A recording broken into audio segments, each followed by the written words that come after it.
Rising tide of military coups in Africa, the Gabon crisis. The military coup in Gabon has raised serious concerns among African leaders regarding the growing trend of popular but unconstitutional takeovers of power. While these military takeovers have so far occurred in Francophone countries, experts interviewed by leadership have expressed their apprehension that the situation in Gabon has unfolded despite efforts by African leaders to curb this emerging pattern. While some compare this recent surge in coups to the Arab Spring, others insist that African leaders must prioritize good governance.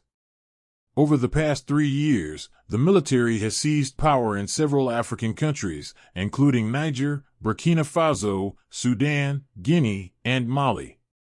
Tensions surrounding military takeovers in the continent escalated further as mutinous soldiers in Gabon declared their Republican Guard chief as the country's leader.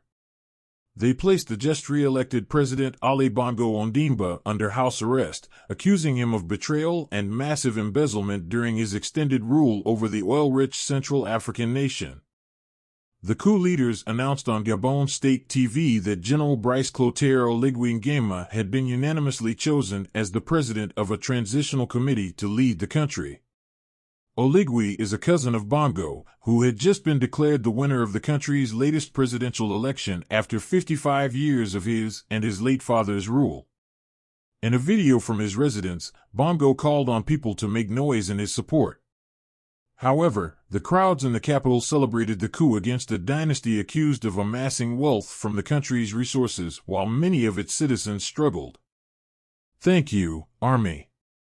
Finally, we've been waiting a long time for this moment," exclaimed Yolanda Como, standing before Republican Guard members who had played a role in the takeover.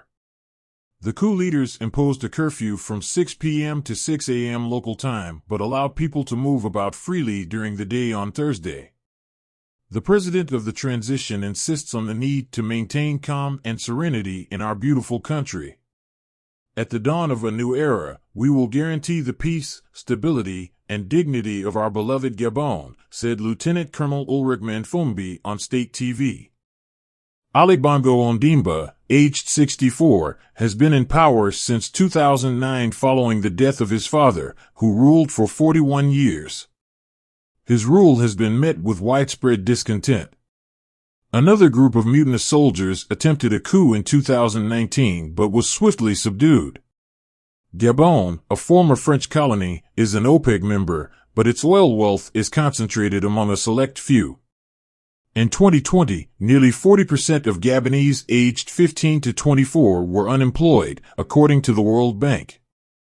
In 2022, its oil export revenue reached $6 billion, as reported by the U.S. Energy Information Administration. Furthermore, 9 members of the Bongo family are currently under investigation in France, with some facing preliminary charges related to embezzlement, money laundering, and other forms of corruption. This information comes from Sherpa, a French NGO dedicated to accountability. Investigators have linked the family to more than $92 million in properties in France, including 2 villas in Nice. A spokesperson for the coup leaders argued that Bongo's unpredictable and irresponsible governance posed a risk of plunging the country into chaos. In a subsequent statement, the coup leaders claimed that individuals around the president had been arrested for high betrayal of state institutions, massive embezzlement of public funds, and international financial embezzlement. Analysts have cautioned that this takeover could introduce instability and may have more to do with divisions within the ruling elite than with efforts to improve the lives of ordinary Gabonese citizens.